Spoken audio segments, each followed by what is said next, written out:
Okay, today is Venus Tribe, and we're covering relationships, and it's part two. Actually, this is the last part because I'm getting very busy now, so I don't think I could do any more of these. But I wanted to finish up on each topic. So today's relationships. And I'm just going to wait for some of you to come on because I don't want to talk to myself. And when you do come on, just say hello.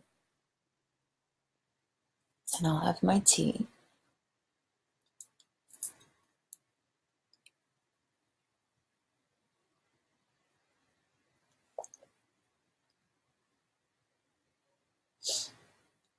Hi, everyone. I don't know who's on, so it'd be nice to just get a hello from all of you.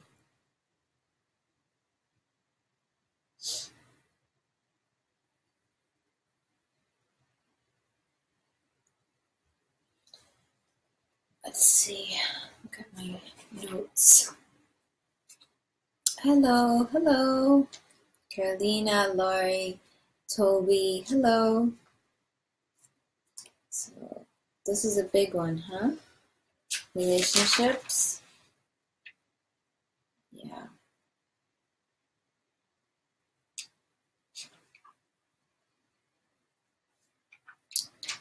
Hello. So why don't you guys, in the meantime, write down some questions for me? Okay? So I can cover them. So write down any questions that you have in regards to relationships. Okay?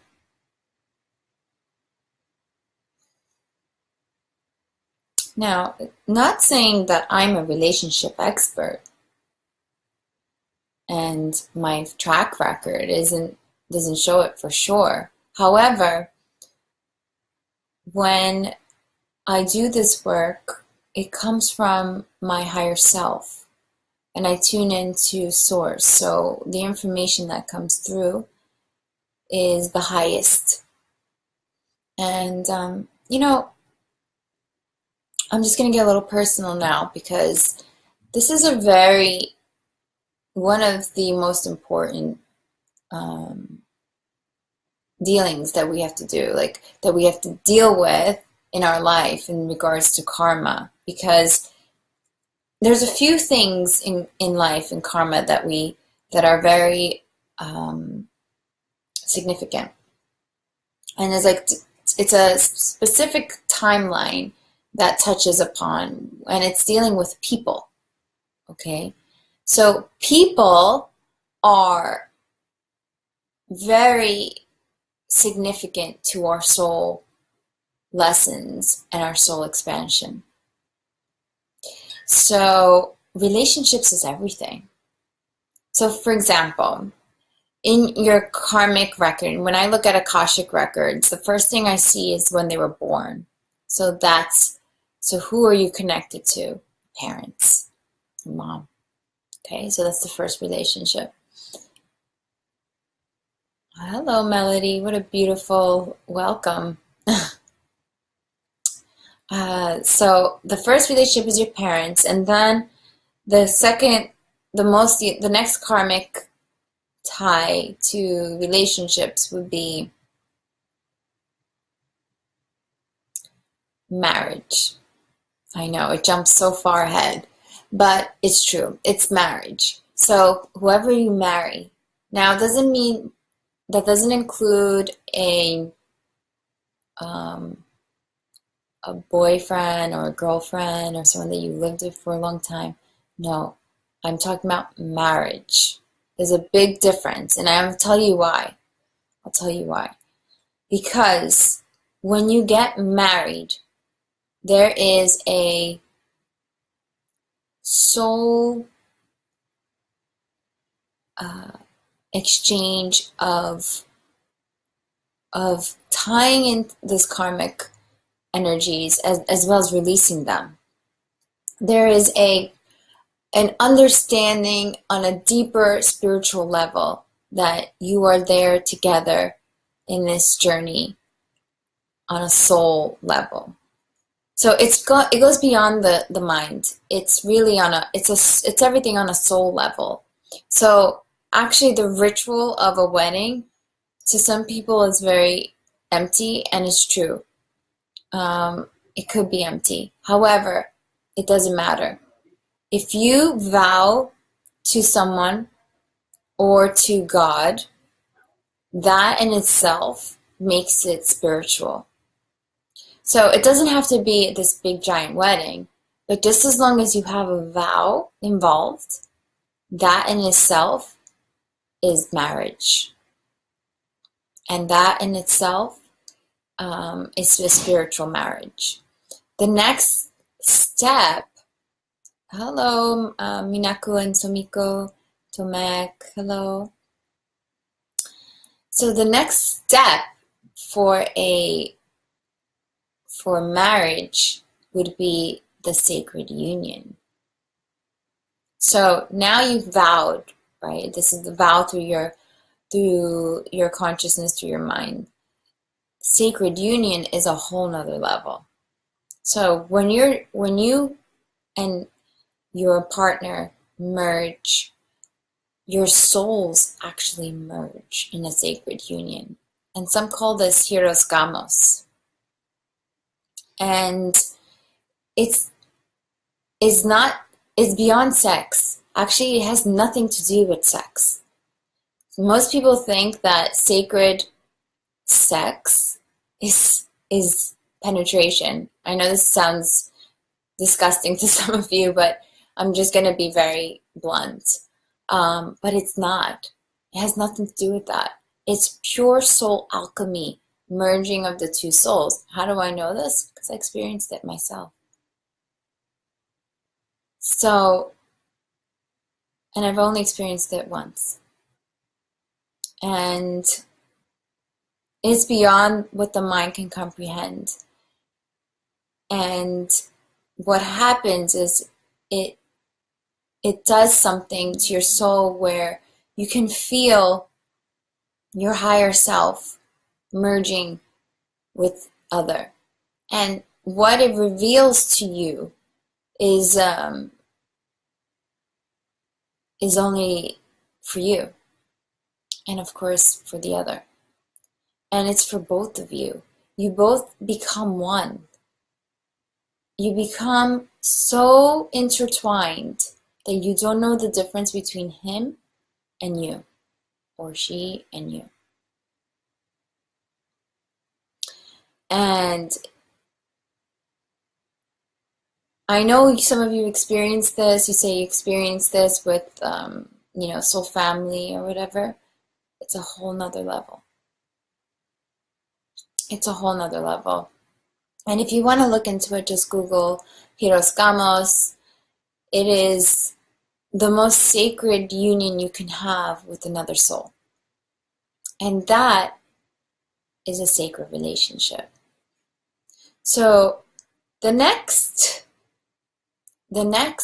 karmic experience that's tied to your soul in regards to relationships would be children. So now some people say, well, what about if I had Zachary, that's hilarious. What about if I had more than one marriage? It's still part of your soul experience. It comes with you. It goes along with your soul journey, that karmic, thread. So the next one would be children, and your children are also tied in there. And those relationships. So it's your parents, your spouse, your children. And then finally, and then of course there's the grandchildren, and that's it. Those are your biggest, those are the ones that come along with you. They stick to your DNA. And this is why your your DNA can be traced through your children and your parents, and your spouse, believe it or not, has some sort of tie to your DNA as well. How many of you have a spouse or had a spouse that you had so many different things in common, like matrix wise? Could be like birthdays, like something in the family, or you know, her grandmother and your grandmother had the same name, or something very unusual ties. The matrix speaks to us with relationships, any relationship that we have, the ones that are the most profound. The matrix shows us what and how they're connected to us on a very deep level. Those are the ones that, those people that have some sort of numeric coherence, or could even be like I was saying, names or location or any of that stuff. When things match up like that in the matrix, then you know this is a soul mate. This is a soulmate. And they're here to teach you something. Is it karmic? It doesn't have to be. It doesn't stay with you. It doesn't tag along with you from into your next lifetime. So usually a soulmate is to teach you something. It's to show you, to be a mirror to you. And it could be very pleasant, or it could be very shifty, where it's very pleasant, but then not so pleasant at all, and it just breaks. And you really don't talk to them anymore. But then there's the twin flame. And the twin flame is much deeper. So twin flame, they put you through hell.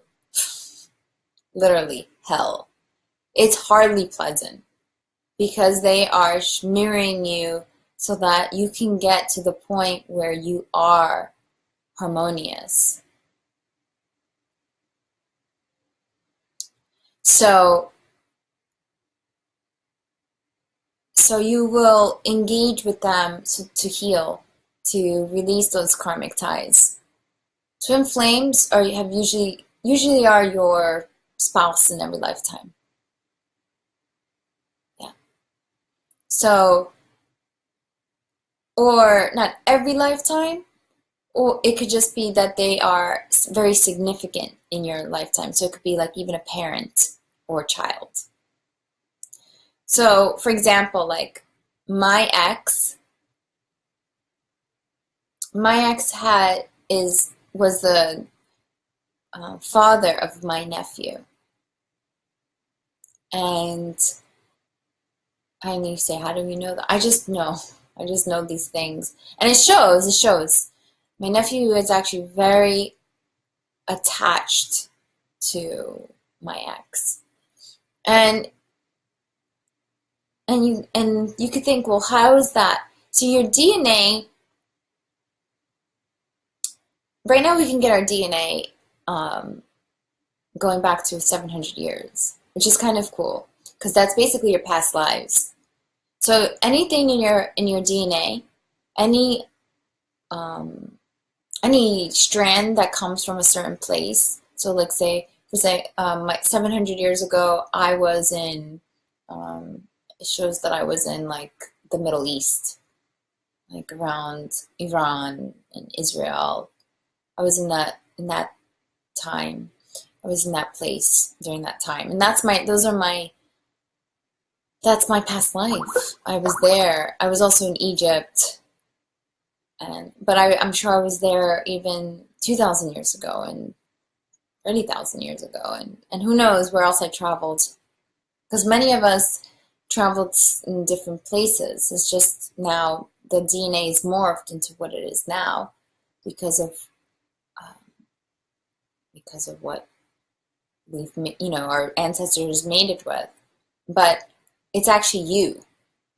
You see, and that shows us how we're all one as well. So you could say, oh well, those are our ancestors that have made, but that is actually you living through your own life. So anyway, going back to relationships, there's so much information to give you guys. It's hard to stick to even the one topic because relationships is a big one. It's beyond what we can even think. It's like I say, it goes down to a DNA level. So everything does actually. Everything does. Even our connection to beauty and our connection to abundance. However, it's what our minds filter, the conditioning filters the information. So if you guys have any questions, you can give me some questions, and it could be personal or it could be very general. So you can go ahead and type those while I speak, because there's a bit of a time lapse between what I say and what you guys type. So the other thing, okay, so going back to the relationships, we are all tied into people that have significant roles in our life. So like I said, the husband, the children, the parents, those are the big ones. Now everyone in between are soulmates. So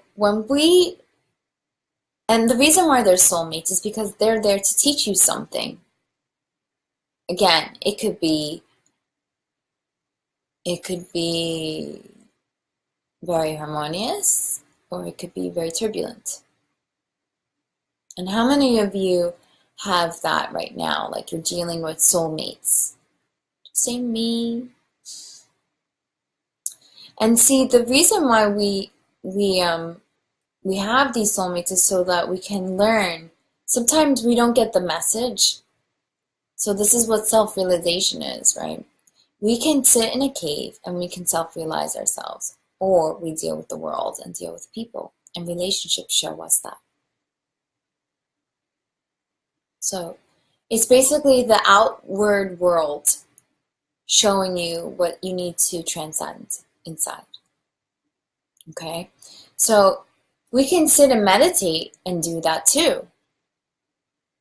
However, it's a lot more challenging dealing with people, but it's also a lot more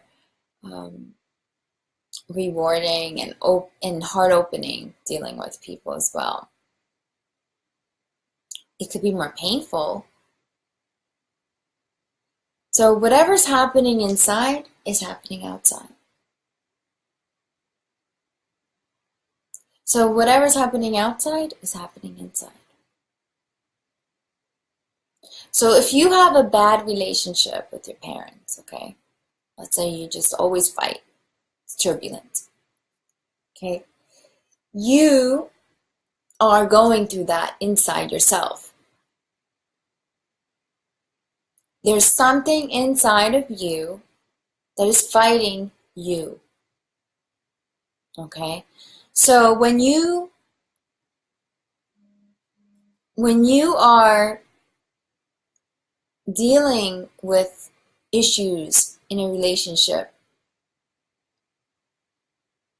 and it doesn't even have to be like the other person, it could be just you. Like for example, let's think, let's say that you are the one that is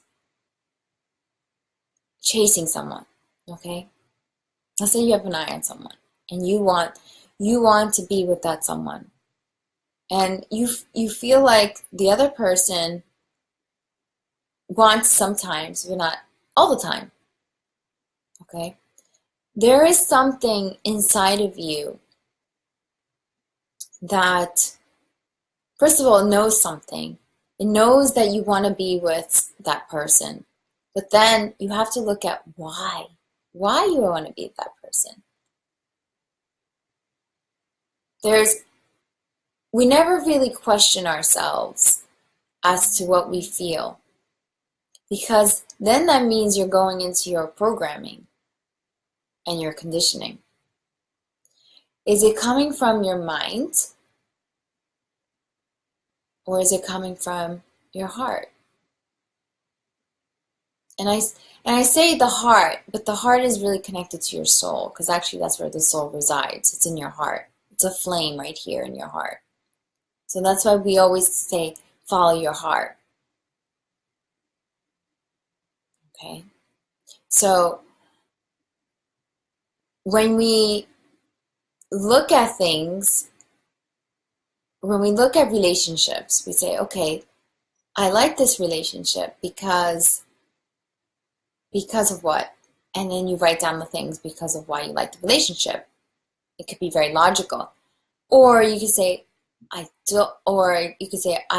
like this relationship because, and then all of a sudden there's no real reason, just resonance. Resonance. And then we say, I don't like this relationship because, and then you write down all your reasons. And then you say, I don't like this relationship because, and then all of a sudden there's no real reason. It's just resonance. Right? So the mind is the one that kind of gives us an intelligence of, let's say, like you touch the stove, it's hot. It's the mind. The heart can't tell you that. So that's where we have to clear and understand, because some of us say, oh, I'm always going for the wrong people. How many of you that are like that? I'm not saying that I'm going for the wrong people, but I'm just raising my hand too. I'm being part of that. Okay. So you go for the wrong people, but you see, even that in itself is perfect. Because you have to learn your soul lessons. You haven't learned them yet. That's why you're going for the wrong people. So there is something to do here, because many of us feel like, oh, well, everything is perfect and the divine is doing its work, and yes, but guess what? We are in a time where we have the ability to set our intention and actually alchemize our minds. We don't have to be in, sit back and just let the divine do whatever it needs to do.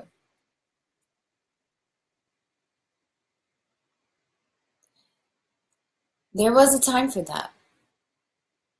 And that time, people became monks, nuns, priests, priestess.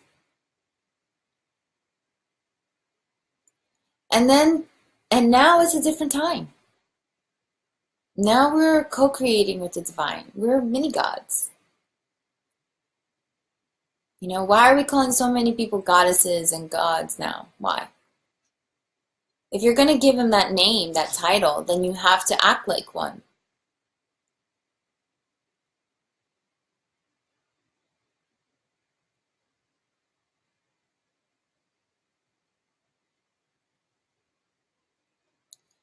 So, Zachary, good question. If you follow your heart, isn't everything simpler? If it happens, it happens. If not, it wasn't meant to be. Time is irrelevant. Isn't it the quality of the time that's important? Of course. We usually do follow our hearts, by the way. Even if it seems like it's not the wrong idea, it's the wrong person.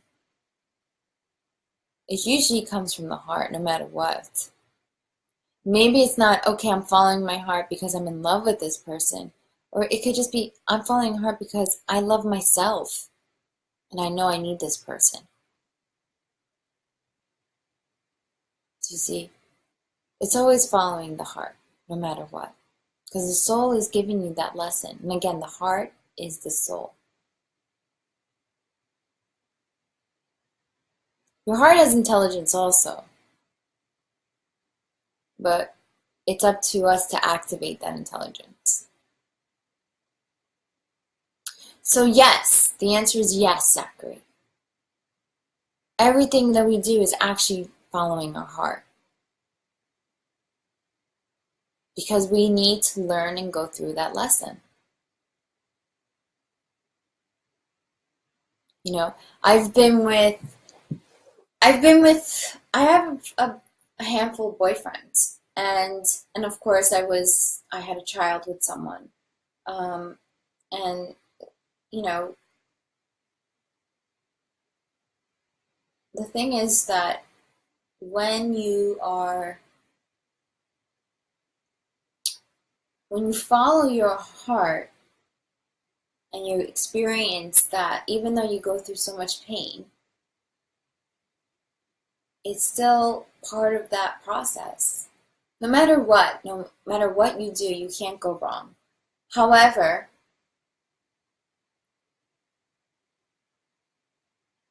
like I say, is what's done is done. But now moving forward, there's a higher awareness to your energetic body and to how you deal with others. So if you meet somebody new, anything, friend, teacher, future wife, husband, whatever. When you meet somebody, the first thing that you want to do is feel resonance. Do I resonate with this person? And how do you do that? You start talking to them. You use communication. And so that's the first thing. So you start talking to them, and then you see, well, wow, I understand this person. This person understands me. I feel like we have a lot in common. It's fun being around them. I'm learning so much from them. So many different things, okay, that are very positive. So that's the first thing, and your mind goes through that. Then, of course, can I trust this person? Are they open? Is this relationship sustainable? Okay, so that's the second level. And we go through this process when we meet people. We don't think about it like, oh, I'm going through this process, right? But we are. We are going through the process. Of course, our hearts are in that process are basically opening up,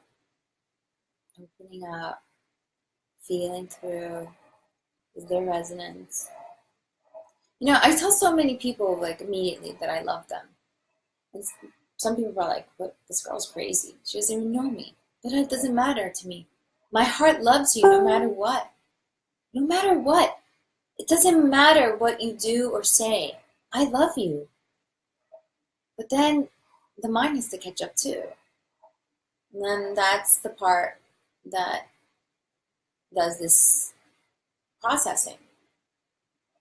So we need to use our intelligence, right? It's not just an intelligence of like in the book intelligence. Wisdom, feeling, resonance, that's intelligence. When things truly vibrate to you and you can feel the truth in what they say and how they communicate to you, that's resonance. So we tend to shut that off sometimes because of what our minds want from that other person. Now, that's a good question for all of you. I want you to write this down. Okay? What do I want from my relationships? Okay? what do I want from my relationships? And then be specific, like in regards to what relationship that is. Like my relationship with my siblings, my relationship with my parents, my relationship with my teacher, my relationship with my children, okay? So just my relationship with my friends. So be specific, and even write down the person's name if you have to. That's how specific you're going to be, okay? So that's the first part, okay? The second part is, what is it that I want to give in these relationships?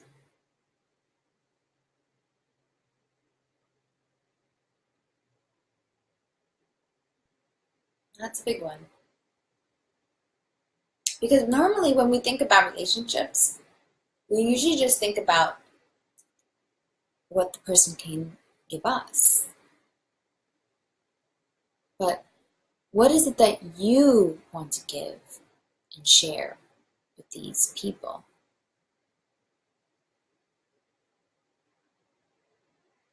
And then, after you've written all this, I want you to look at yourself and think of ways that you can be more clear in your communication. Because really, that's what makes everything, that's what it makes everything good. There's resonance. Or that's what pulls things apart, because there's no resonance. So you need to self-analyze and look at yourself and say, okay, I see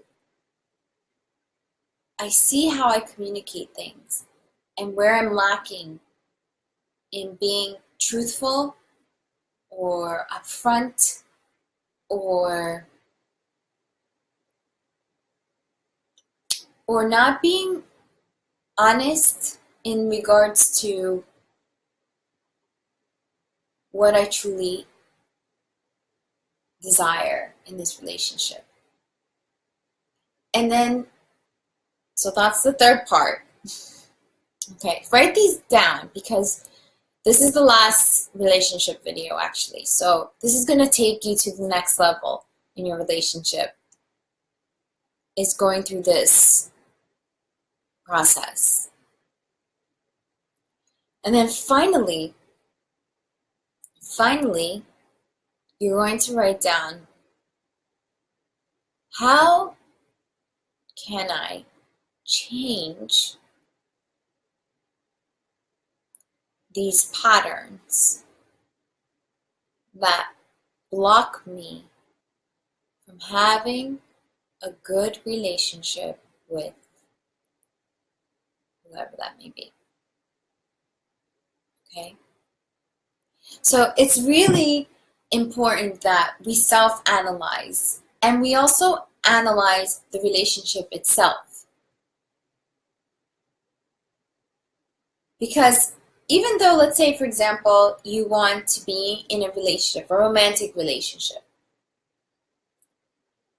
but you have this track record of not being successful in those relationships, there's something to learn there.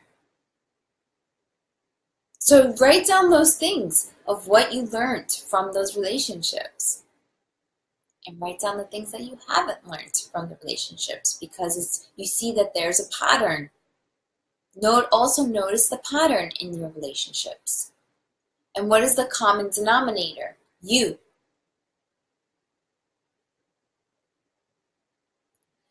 So that's a good self-practice as well. Because the goal is to have harmonious relationships, period. Whatever they look like. A lot of us have to deal with our jealousy or our unworthiness or neediness or insecurities. All these things come up in relationships. Anger, and depression. And those things come from experiences that were embedded into our system. And then we become that. So we can go down this rabbit hole, but we really don't have much time. We only have, 25 more minutes. But the rabbit hole is basically to self-analyze yourself. Once you can go through this process of analyzing your patterns, so what the patterns that you have in each relationship, as well as the conditioning that the pattern was built off of, then you can start dismantling it. Because that's all it is. You see, I tell people all the time, when you have sessions with me, it's like peeling away an onion so that you can get down to the core. And then you can be your true self. And your true self is your soul essence. Okay? Of course, the personality is come through, but it's all in a healthy manner. Everyone has their own personality, and it also comes through your soul. So it's important that we start looking at ourselves as an onion. You are all smelly onions. I'm just kidding. Well, I'm an onion too. I'm an onion too. Actually, when you alchemize yourself, you actually smell like onions. When you are processing and releasing all these karmic issues and patterns and conditioning and programs, you do smell. You end up smelling. If you don't believe me, ask other people in this group. And I actually been through that myself. I haven't been smelling in a long time, but I'm sure I'm still releasing. I think the bigger programs have been released. But the first year of my Kundalini awakening, I reeked.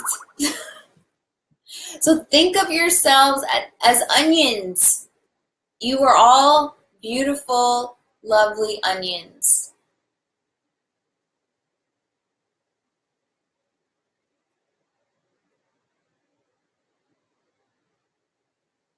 You guys are a lot of things. You're a flower, you're a star, you're an onion. There's a lot of peeling away. The idea that we're all perfect, yes, we are perfect. Our essence is perfect. But it doesn't mean that our minds are perfect. There's a big difference. The essence is perfect, of course. But our minds are not perfect. And it's just comes with the territory. It comes with being incarnated into this life, into this time. There will be a time that we won't have to deal with it. And the goal is for allowing our children not to be programmed into God and indoctrinated into all this pain that we actually ourselves went through.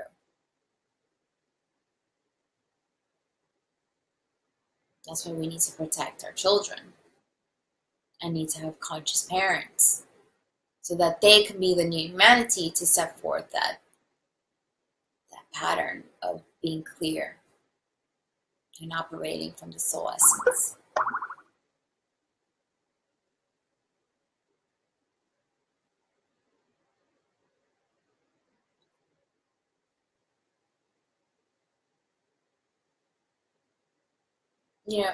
When we look at things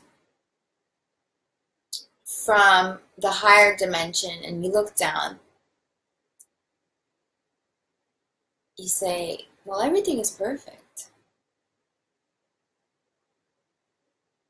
Everything is how it is, as it is. Everything is as it is. And everything is divinely designed. But when you look down, when you're looking from here and up, then it's not so perfect.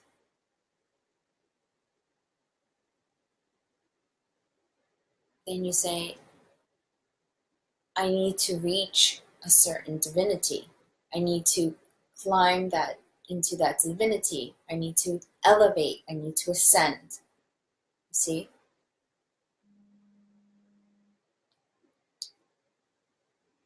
Sorry, my phone is going off. So let's see. I have gone through so many layers that I wonder whether it'll ever end. Well, Carolina, it really doesn't end. It comes with you into the next lifetime. But know this, that we are in a time and we are supported by the earth itself to ascend. So we are all ascending. The level, the severity of it is all different for everyone. But we are all ascending. Some of us are on a fast track. Some of us are on a slow track. We're on the track. So don't be so hard on yourself, because that's part of the being alive, is going through this journey and dealing with the relationships. Because when we deal with relationships, it's such a huge teaching to us. It's the biggest teaching that we have here on this planet.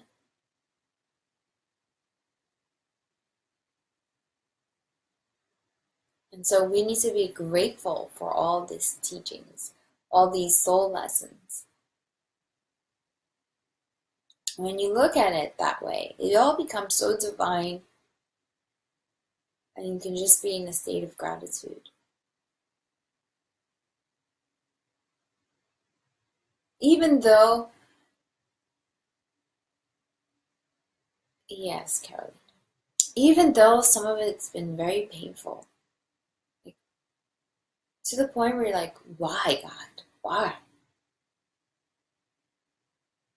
These experiences that we've had with people.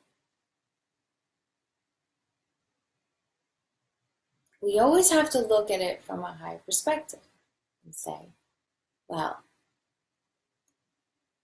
I don't know what I did to this person in a past life, because I know it's not just this one. It doesn't end here, nor did it start here. So I know there's been other lifetimes that I've somehow engaged with this person, and God knows what I did to them. That gives you a different perspective.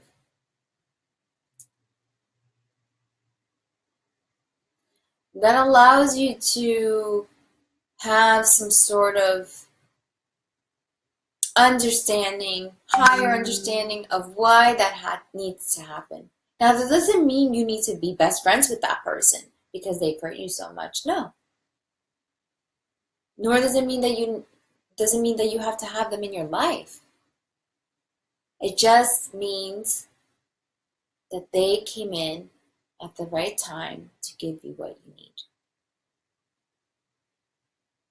And you just say, thank you,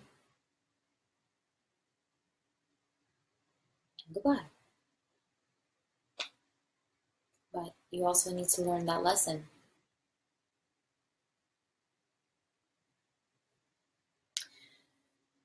It's not easy being human. It's not. Actually, all the other beings have it much easier than us. So they actually really honor us. We're actually quite strong, especially those that don't give up. Especially all of you here.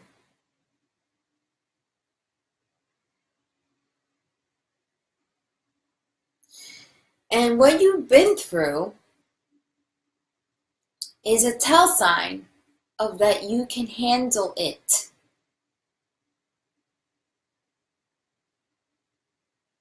Otherwise, it wouldn't happen to you.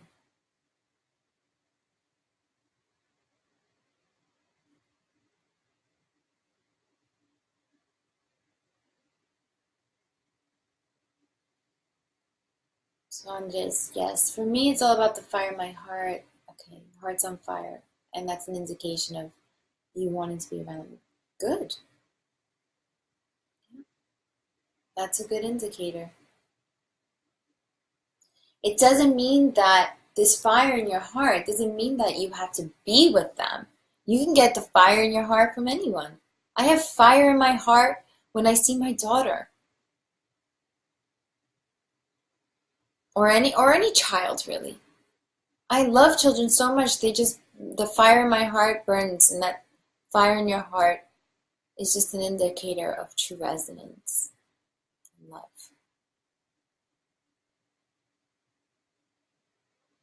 I have fire in my heart with a lot of people,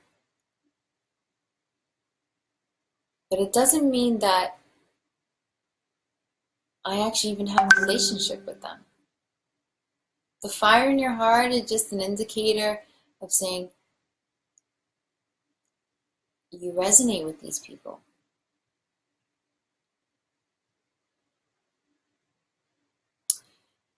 You know, the more we connect to our soul essence, the more we're going to have that fire in our hearts. Because we are connecting to their soul essence. However, we're learning now. We need to learn how to manage that.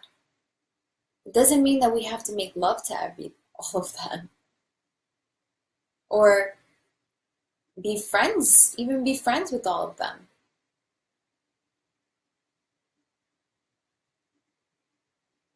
This whole thing of attachment to other is very human. It's very animalistic, actually. And we adopted it from the animals. Animals are actually very attached.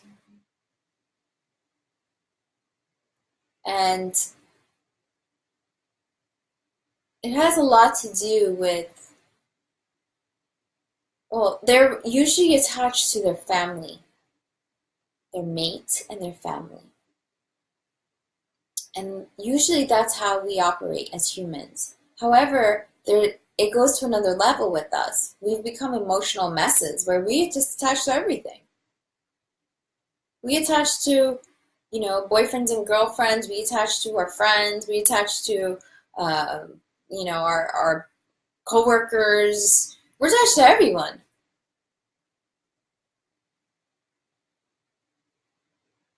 But that attachment is so emotional. We don't need to be attached to people. Even our family. It's good to be attached to your spouse and your child, to a certain degree. Because in that sense, that allows you to have a commitment to them. It allows you to have a commitment to your family. And it puts them first. Because that's how it should be. Especially when you're trying to grow and raise this family. But that attachment is not real. We create that attachment in our minds. The only attachment is truly through DNA. Because there's something scientifically proven that DNA has links. But when you feel attached to a person, sorry guys, speaking of the devil, it's Abdi. When you feel attached to people, like myself, like, he was like, are you attached to Abdi? I'm not attached to him. I just resonate with him. And that in itself, he's my friend. I mean, he's like family to me at this point. But he's my friend, okay? We're not related, technically. Even though I'm Iranian in my past life, but that's okay. So anyway, I'm not attached to him. I used to be. I used to be attached to him. I'm not attached to him anymore. Because I've understood that this attachment to this being is all in my head. First of all, the thing that truly connects us is our soul. Our souls are the ones that connect us. And everything else is just extra. Our heart space and our minds, that's extra.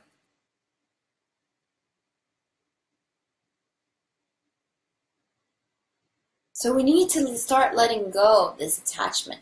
Again, attachment is good with your family, because with your family there is a commitment that needs to be had. Okay, family meaning your spouse and your children, and that could even go into your parents and your siblings. But of course, that's a little less than your spouse and your children. You see, when you have a children and a spouse, for some reason that attachment to your upper family becomes less. Again, it's emotional. It's an emotional thinking. Because you're preoccupied with this family now.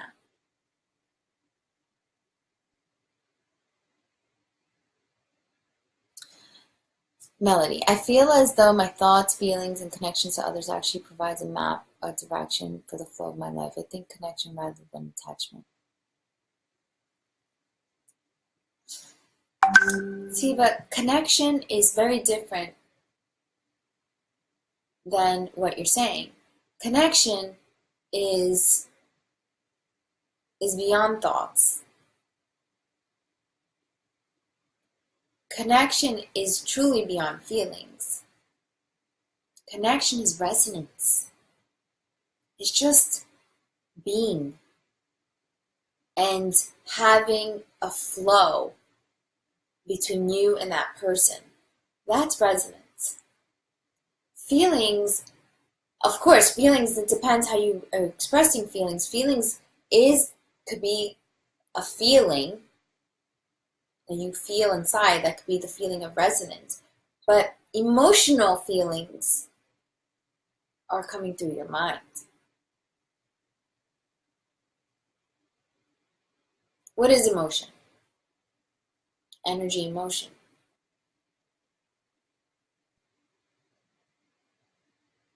And what is that energy coming up from? That's the question. Is it coming from conditioning? Is it coming from programming? Where is it coming from? Where is the authenticity in that emotion? You see, it's a whole rabbit hole. And when you go into the relationship, let's say the relationship with your teacher, because a lot of people are attached to their teachers. But what is the relationship? What emotion comes up when you have this attachment to the teacher? Where is it coming from? Where is it learnt? Because we don't need to be attached to anything.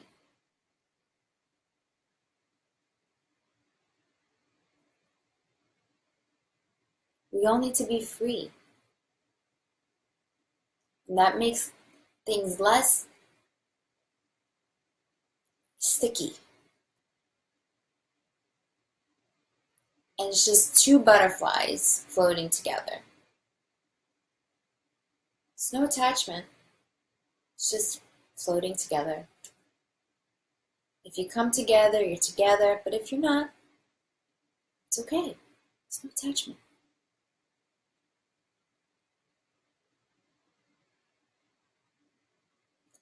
If things flow together and you come together, yes, like dolphins do. Exactly.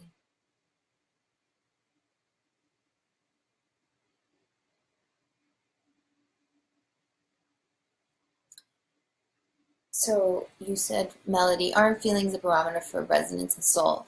I think I answered your question already. It depends where the feelings are coming from. Feelings could come from your mind too. It's through your conditioning of how you feel. and your programming. So I can feel good around being someone that cooks for me. Makes me feel good. Makes me feel loved. Why? Because my parents, that's how they showed me love. That's my conditioning. It's not a true feeling per se. It's conditioning. It's not resonance. There's a difference. There's a difference.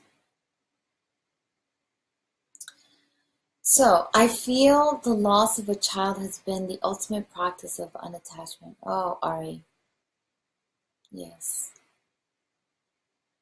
Yes.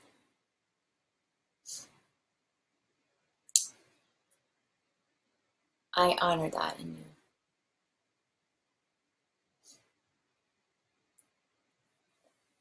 Yes. It's a big one. I cannot imagine what you went through in your spiritual process.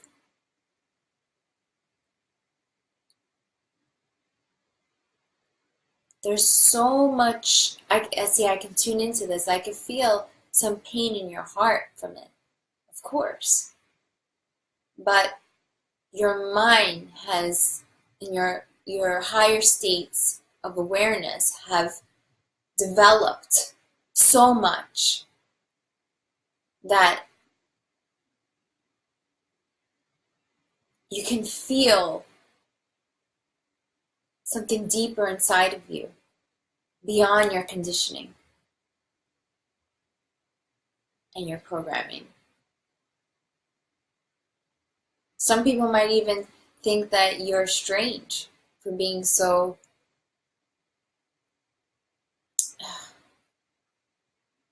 stable. I'm sure you get that a lot too. Yes, surrender and trust are the key, of course. Absolutely. Yes.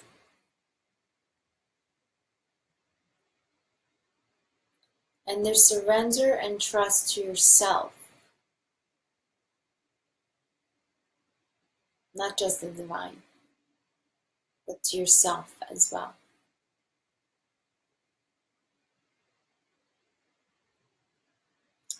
Hello, Jalisa. Like a ray of sunshine. So let's close this up with